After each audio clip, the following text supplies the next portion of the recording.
bringing you the latest news from Lubbock High Athletics. This is the Westerner Fan Zone podcast from 100.7 The Score. Good Wednesday evening. Welcome into the high school fan zone on a Wednesday night. Second one of the new year, I guess. New year, new season. Not new season, new year. Since we came back from our Christmas break, it's already been a busy week. Huge basketball night last night. I think just about everybody and their cousins played last night because it was a full schedule. As you can see, I've got some folks from Lubbock High here. And my guy Jose Perez over there, I'd invited him to come on tonight. They got beat last night.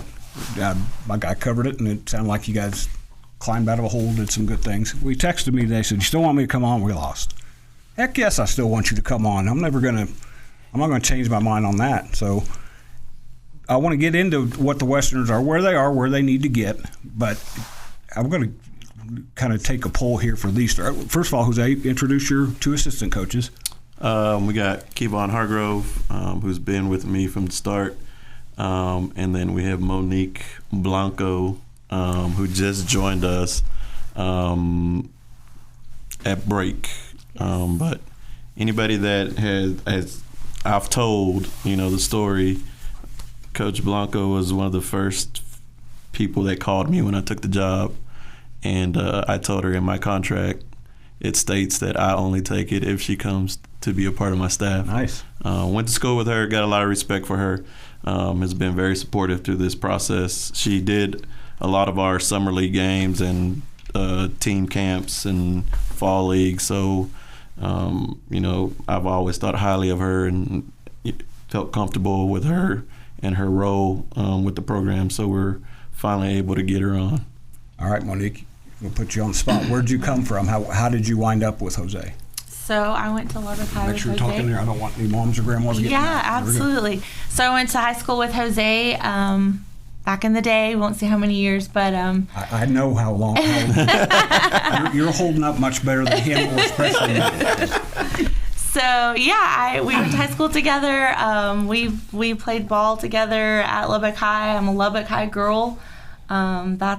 That's home for me, and so I've always thought one day I'd be there coaching. I've been a coach in Olton and Talkington, and I currently teach elementary PE at Roscoe Wilson, and I just love basketball. I've always coached my son. My oldest son loves basketball like I do, and so I've coached his rec teams and things like that, and so we just love basketball, and I think that Lubbock High holds a near and dear place in my heart, and so when Jose asked me to join, it was, one of those things where I'm like, wow, I was very honored, very flattered, and so I'm finally on staff, and I'm here to help change and mold the program, so we're excited for the future. So you played for Ron Mauser.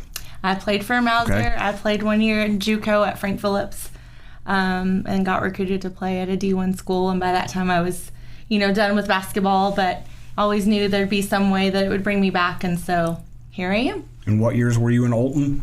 I was in Olton in 06.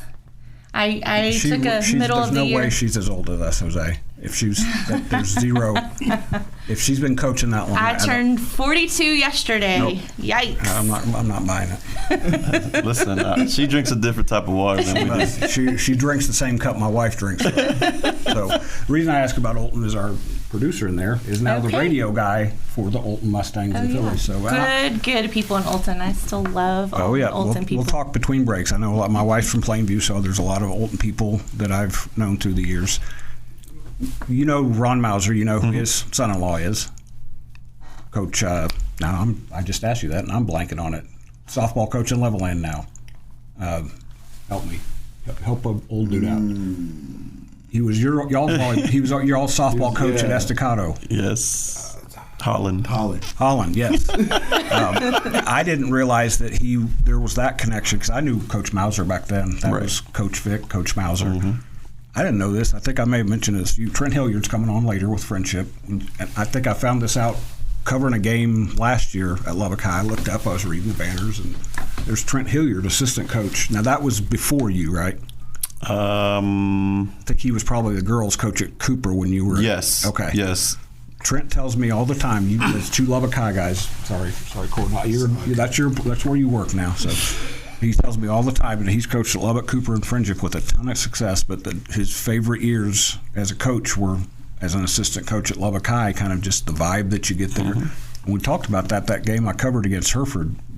People love Lubbock High. They're going to want to win, but, man, they just love Lubbock High. And so the reason I knew that you were roughly his age is because I covered y'all back then, way back when, not that far back.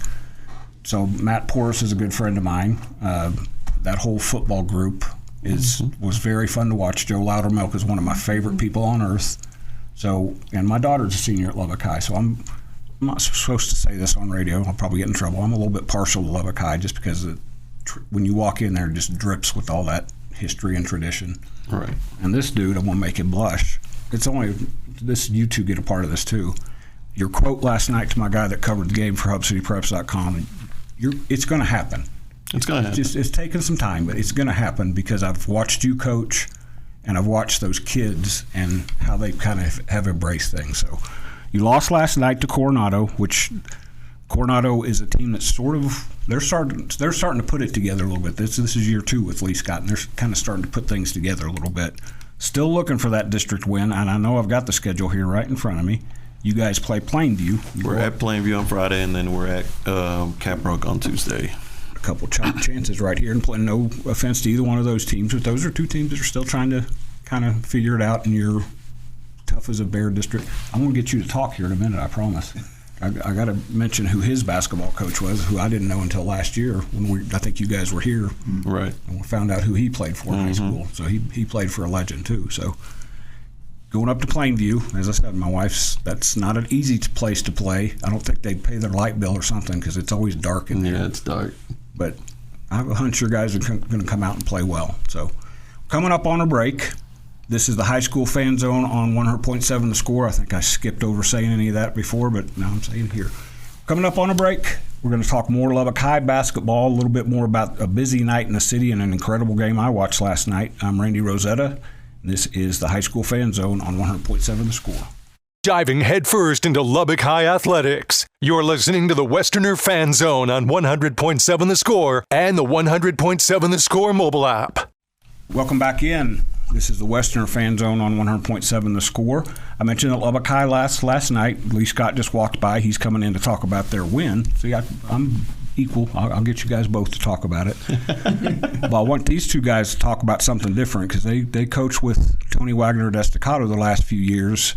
You guys were busy with what you were doing last night. I was over at Liberty for, I don't know if I've done this so many years, I can't say this is the best game I've ever coached. There's been so many. But man, that game last night, and you said you talked to Wag a little bit. First of all, that's maybe as fired up as I've ever seen him, and I've known him for 25 years. That was a big deal to them because Liberty came in ranked a little bit higher, ranked 9th, and Liberty's really good.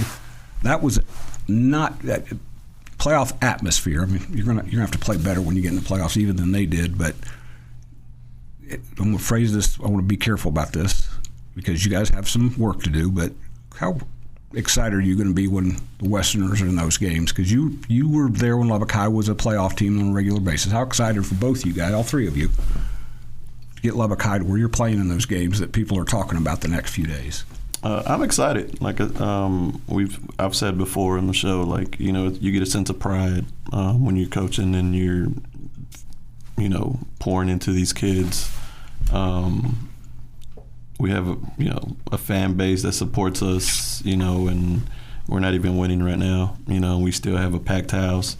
I mean, last night's atmosphere was great, you know, for us being, you know, 0-5 coming in against a Coronado team. And I mean, it's once you start winning, it makes it that much more fun to be in those games. We'll go back to Kevone. Yep. Because this young man, really, he's a lot younger than. Oh, very. Yeah. He played at Coronado in Randy Dean's heyday. Yeah. Who were some of the guys you played with? You know, people are going to know your name, but who are some of the guys you played with that people will recognize their names? Thomas Johnson, Christian O'Neill, Tony Hayes. Fun fact, Tony Hayes' nephew is one of our freshman postmen. Nice. Jaden Hayes. So full circle there. You guys have some DNA on your roster because you got at least one Moody, right, or two of them. We got two Moody's. Because there's not as the David Moody. Oh, David, I love you. The oldest David Moody. That dude was I know from your days at Estacado, you don't have to look far to see a picture of David Moody. You just walk up to the field house. There he is. I don't have to look far now. He's always in the hallways. Always in the halls. He's the first one to greet me. He's the first one I talked to today. It's one of my favorite. Him and Joe Loudermilk right there is among my favorite people on earth.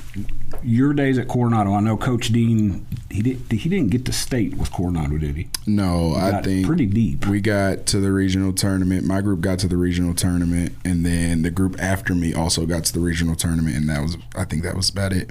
And he, just in Randy Dean's way, he would explain to you, and you guys have seen this and run into it. Estacado ran into it finally last year. It gets harder when you get deep in the playoffs because you start facing those Metroplex teams, and Randy Dean will just real calmly say, "We had a really good team." Then you play those teams that they're really good. And when Randy says really good, you kind of stop and listen. You guys were really good.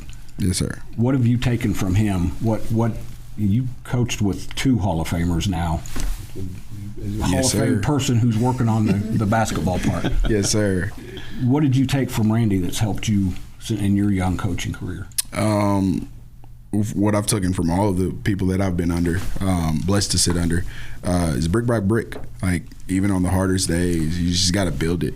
And if you continue to build it, you'll get the outcome you want. And now I know it sounds bad to say eventually, but that's where we're at right now. Listen, I'm a Kansas City Chiefs fan. So this year was hard, but I waited 50 years for what they did until this year. So the brick by brick thing's always going to resonate with me. So were you coaching, you were teaching PE, were you still coaching, or is this back to coaching for you? To be decided. I think I'm currently still doing PE at my school at Roscoe, and helping in the morning and after, and traveling with the team and doing all those things. And so we shall see. I know Coach Perez really wants me on board, and it's tough. I do love it. I think that's why I just keep coming back. Whatever it is, I'm drawn to being a part of basketball, and I think that'll be a part of me forever. I'd be curious if somebody can answer this from higher up. I know Felicia Teeter was at Estacado as an assistant football coach, a female assistant football. I wonder if you're not the first female assistant coach in boys basketball in LISD. I'd be curious to find that out, because I think that's great that you're doing that, because to me, all the lines that have been there for years, they don't exist anymore. They shouldn't exist. Shouldn't exist. Because if you can coach, you can coach. Absolutely. Dawn Staley's a good example. When her name started to come up with some men's jobs, and at first people were like, "What? I love Bill Self at Kansas, but if Dawn Staley wanted to come coach the Jayhawks, I'd be absolutely okay with that." So, yeah. At Plainview, you got 2 road games in a row, correct? Yep, 2 road games at Plainview and then at Caprock. Well, let's see if we can. And I want you to come back in, win or lose anyway, but we'll get you in here. We're going to be talking about that Westerners win or 2 or 3 next time you come in. So, yes, sir. That's going to wrap us up in the Westerner Fan Zone. We'll be back right after this break in the Mustang Fan Zone on 100.7 The Score. I'm Randy Rosetta, and come back and chat with us.